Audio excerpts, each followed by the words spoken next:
Je sais à quel point ça peut être frustrant de ne pas avoir plus d'abonnés et de vues sur YouTube malgré tous les efforts fournis. Tu tournes ta vidéo, tu l'édites, tu la montes, tu es excité de la mettre sur YouTube, tu te dis putain qu'est-ce qui va se passer, je vais peut-être devenir connu, je vais peut-être buzzer, je vais peut-être avoir plein de vues, j'en sais rien. Et là, la réalité te rattrape. 3, 4 vues, les amis, la famille, mais il se passe pas grand chose. Et tu commences à te poser des questions. Tu commences à te dire, mais est-ce que ça en vaut vraiment la chandelle? Est-ce que ça vaut vraiment le coup? Est-ce que ça fonctionne vraiment? Y passer du temps, des dizaines d'heures pour avoir ça, 3-4 vues?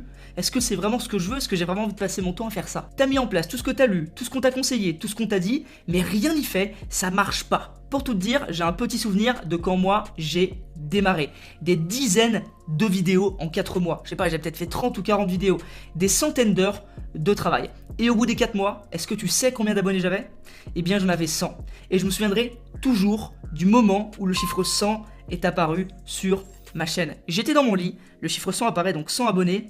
Et là, en regardant ça, je me suis dit, je me promets que c'est le début d'une grande aventure. Et ça m'a amené ici aujourd'hui. Et laisse-moi te dire quelque chose. Tu as raison de tenter l'aventure YouTube. Tu as raison d'avoir envie et de continuer et de ne pas abandonner. Pourquoi? Parce que YouTube est une véritable machine de guerre. Que tu veuilles l'utiliser pour ton business, pour partager ta vie, partager ta passion, partager tout et n'importe quoi, même si tu chantes, même si tu fais de la danse, peu importe, tu as raison puisque YouTube peut littéralement propulser tous les domaines de ta vie en un temps record. Et du coup, dans cette vidéo, j'ai décidé de te révéler mes petits secrets. Je vais te révéler 5 hacks super simples à mettre en place. Juste sur ta chaîne YouTube, tu peux le faire dès ta prochaine vidéo pour avoir plus d'abonnés et plus de vues et faire littéralement décoller ta chaîne. Ça fait 2 ans aujourd'hui que je suis sur YouTube et je peux te dire que j'ai appris énormément de choses. J'arrive quasiment à savoir quand je poste une vidéo si elle va exploser ou non, ou si ça va juste être une vidéo tout à fait normale. Et aujourd'hui, j'ai décidé de te retranscrire tout ça. Alors sois bien attentif dans les minutes qui vont suivre parce que ça va être vraiment des petites pépites. Il faut savoir que ce que je vais te présenter là, il y a beaucoup de personnes qui ne le mettent pas en place et qui se plaignent au quotidien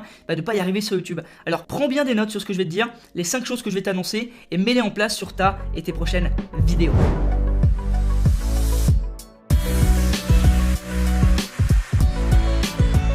Alors le premier hack que je peux te donner, le premier conseil, ça paraît évident, pourtant il y a plein de gens qui se plantent encore là-dessus, c'est de travailler minutieusement tes titres. Qu'est-ce que ça veut dire? Ça veut dire que sur YouTube, il y a des titres spécifiques à mettre. Quand tu regardes les vidéos qui fonctionnent, souvent elles ont des titres qui sont, alors pas similaires, mais qui ont la même trame, le même style de titre. Il y a aussi des personnes qui mettent n'importe quoi en titre, mais faut pas regarder ces personnes-là. Pourquoi? Parce que ce sont des personnes souvent qui sont déjà connues, qui ont déjà une grosse communauté, et elles s'en fichent complètement du titre qu'elles mettent. Par exemple, quand tu regardes les célèbres youtubeurs américains qui ont des millions et des millions d'abonnés, ils n'ont pas commencé avec des titres un peu what the fuck. Ils ont commencé avec des titres normaux, et ensuite maintenant qu'ils ont plein de fans, ils peuvent mettre n'importe quoi, genre moi dans ma cuisine, et ça va buzzer, parce qu'ils ont déjà des gens qui sont fans. Mais aujourd'hui, si tu commences et que tu mets une vidéo moi dans ma cuisine en titre, je peux t'assurer qu'il n'y a personne qui en a rien à cirer, d'accord? Tu auras 0 vue, parce que c'est pas comme ça que YouTube fonctionne. Au début, si tu commences, il vaut mieux utiliser des modèles de titres. Par exemple, je vais te donner un exemple, 7 étapes pour cuisiner un gâteau au chocolat, d'accord? Pourquoi est-ce qu'il faut mettre un titre comme ça? Parce que c'est des choses que des personnes vont rechercher sur YouTube. Elles vont jamais taper moi dans ma cuisine, elles vont taper comment cuisiner un gâteau au chocolat ou les étapes pour cuisiner un gâteau au chocolat. Donc il faut vraiment que tu t'adaptes aux titres qui sont recherchés et aux titres qui fonctionnent. Donc si tu veux un conseil, regarde bien les titres qui fonctionnent dans ta thématique, regarde bien comment ils sont formés, il y a peut-être des chiffres, il y a peut-être le mot comment au début, d'accord? Donc ça c'est un conseil que je peux te donner, mettre le mot comment parce que les gens tapent souvent comment ou quoi, et du coup de mettre des chiffres et de regarder du coup ce qui fonctionne comme titre dans ta thématique. Tu vas voir qu'il y a des modèles de titres qui fonctionnent très souvent. En numéro 2, conseil super important, et ça je le vois encore trop souvent, vraiment c'est ultra crucial, arrête de penser à ce que tu veux toi uniquement. Le problème c'est que les gens ils vont poster sur YouTube sans se demander ce que veulent les gens sur YouTube. YouTube c'est une plateforme où il y a des millions de personnes à travers le monde qui regardent des vidéos. Mais c'est aussi un robot, un algorithme. C'est-à-dire qu'il va mettre en avant ce que les gens veulent voir. Sur quoi les gens cliquent le plus, sur quoi les gens regardent le plus longtemps. Donc il faut que tu te poses ces questions. D'accord? Qu'est-ce que veulent voir les gens? Évidemment, il ne faut pas que tu publies des choses que toi, tu n'as pas envie de publier, mais il faut que tu te demandes qu'est-ce que veulent voir les gens et comment je peux adapter ce que j'ai envie de transmettre, les connaissances que j'ai envie de transmettre ou ce que j'ai envie d'évoquer dans mes vidéos, comment je peux l'adapter à ce que veulent voir les gens. Et là, tu vas fusionner les deux et tu vas littéralement créer le contenu parfait. C'est-à-dire que tu vas fusionner ce que veulent voir les gens sur YouTube et ce que toi, tu as envie de transmettre et ça va te créer le contenu qui va pouvoir avoir un impact clair et considérable sur YouTube. En numéro 3, il y a un truc super important sur YouTube qui va déterminer si ta vidéo va exploser ou pas, c'est tout simplement le taux de clic. C'est-à-dire que YouTube, comme je te l'ai dit, c'est un robot. Donc ils vont analyser le taux de clic et ils vont se dire, est-ce que cette vidéo mérite d'être plus mise en avant ou non. C'est-à-dire que si tu as un très bon taux de clic, plus que la moyenne, eh bien YouTube va pousser ta vidéo en avant. Je le vois souvent sur mes vidéos.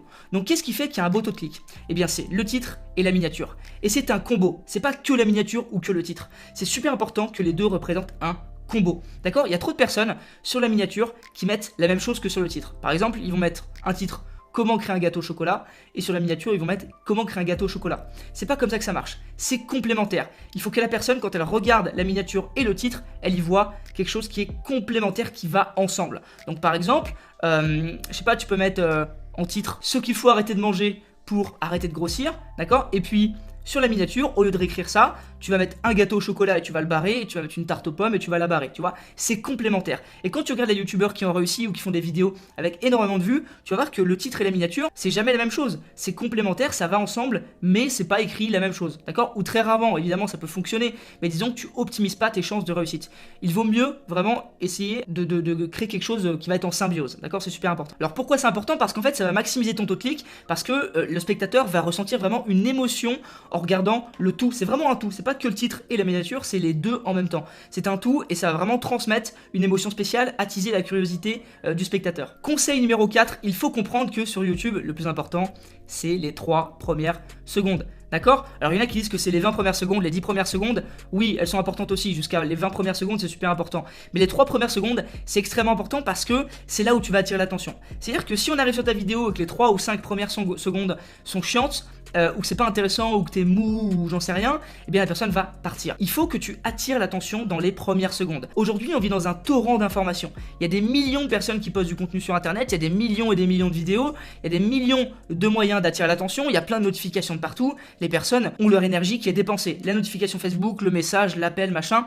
Donc au bout d'un moment, elles vont arrêter de cliquer sur tout et n'importe quoi. Et elles vont arrêter de regarder tout et n'importe quoi. Si dans les 5 premières secondes ou les 3 premières secondes, tu n'arrives pas à convaincre la personne que ta vidéo est importante, que tu vas résoudre un problème important pour elle ou que tu vas la divertir d'une manière intéressante, eh bien cette personne, elle va se barrer, d'accord? Elle va partir de ta vidéo parce que c'est pas assez intéressant, tu n'as pas assez attisé sa curiosité. Donc c'est pour ça que souvent tu vois dans les vidéos des youtubeurs qui tentent des choses dans les premières secondes, des choses originales, ou alors une situation originale, parce que ça peut être dans ce que tu dis, mais ça peut être aussi dans la situation qui peut attirer l'attention. C'est pour ça qu'ils tentent des choses originales souvent parce que eh bien, leur but c'est justement d'attirer l'attention pour que tu restes le plus longtemps possible. Et c'est ce que tu dois faire également. C'est pas mauvais de faire en sorte que la personne reste plus longtemps. Il faut vraiment que tu lui montres que soit si c'est du divertissement, bah, que ça va la divertir et qu'elle soit captivée par le truc, soit si c'est tout simplement partage de passion ou de connaissances, que tu lui montres que tu vas l'aider à résoudre un problème ou autre chose. En numéro 5, et ça aussi je le vois extrêmement peu, c'est le dernier hack, mais c'est l'un des plus importants, c'est de produire du contenu fréquemment. Je vois beaucoup trop de personnes qui mettent une vidéo tous les mois et qui me disent je ne comprends pas, ça marche pas. Ma chaîne YouTube fonctionne pas, j'ai mis une vidéo il y a 6 mois, elle a 3 vues. Ben oui, parce que YouTube, il met en avant tout simplement les personnes et les créateurs de contenu qui publient souvent du contenu. Alors ça veut pas dire que si tu publies 50 vidéos, YouTube va te faire exploser, mais tu as plus de chances. Pourquoi? Parce que YouTube va te mettre en avant, parce qu'il va voir que tu es actif, et aussi parce que toi, plus tu fais de vidéos, et plus ça va multiplier tes chances de réussite, ça va t'entraîner, tu vas apprendre des choses, tu vas être meilleur, ça va toujours être de mieux en mieux, tu vas être plus à l'aise à l'oral, et ça va te permettre de maximiser tes chances. Moi au début quand j'ai commencé, au bout de quelques mois, j'ai fait un challenge 30 vidéos en 30 jours, donc pendant 30 jours j'ai fait 30 vidéos, c'était épuisant, c'était crevant, mais ça m'a permis vraiment de me faire un peu plus connaître. Il faut savoir que durant les 2 dernières années, donc ça fait 2 ans que je suis sur YouTube, j'ai créé plus de 250 vidéos. 250 vidéos en 2 ans, c'est plutôt beaucoup, ça fait une tous les 2-3 jours, donc c'est vraiment un rythme qui est soutenu, mais ça m'a permis vraiment de décoller et aujourd'hui d'atteindre les 100 000 abonnés sur ma chaîne YouTube dans un marché qui est extrêmement compétitif, extrêmement spécifique, ce qui est vraiment plutôt un bon résultat. Donc il faut vraiment que tu te focalises sur la fréquence également, c'est super important. Donc voilà, j'espère vraiment que ça t'a aidé, je t'ai donné les 5 hacks super simples pour faire exploser tes vues et tes abonnés dans les semaines à venir, donc tu peux les implémenter directement sur ta et tes prochaines vidéos. Vraiment je t'encourage, si aujourd'hui tu as abandonné, si aujourd'hui tu te posais des questions parce que tu n'as pas commencé, ou si aujourd'hui tu te demandais si vraiment tu devais y laisser du temps, je te le dis, tu peux pas récolter les fruits d'une graine que tu plantes aujourd'hui, d'accord? Tu dois récolter les fruits plus tard. Donc aujourd'hui, plante tes graines un petit peu tous les jours et tu verras dans quelques mois, tu pourras récolter les fruits de l'arbre. J'espère en tout cas que cette vidéo t'a aidé et t'a pas mal apporté de choses. Merci à toi d'avoir regardé. Si t'as aimé la vidéo, n'hésite pas à la liker et à t'abonner, ça me ferait vraiment plaisir. Je partage plein de connaissances pour exploser sur YouTube, lancer son business en ligne et vivre de sa passion. Également, j'ai un cadeau pour toi dans la description qui est mon étude de cas 100% gratuite qui s'appelle le plan A. C'est 50 pages dans lesquelles je te présente comment j'ai réussi à faire exploser mon business en ligne en étant étudiant. L'année dernière, j'ai généré plus d'un demi-million d'euros de chiffre d'affaires et je te présente absolument tout de comment j'ai fait. Donc n'hésite pas à aller la télécharger. Il y a plus de 3000 téléchargements. Merci encore une fois à toi d'avoir regardé cette vidéo et n'oublie pas, une révolution est en marche. Ciao.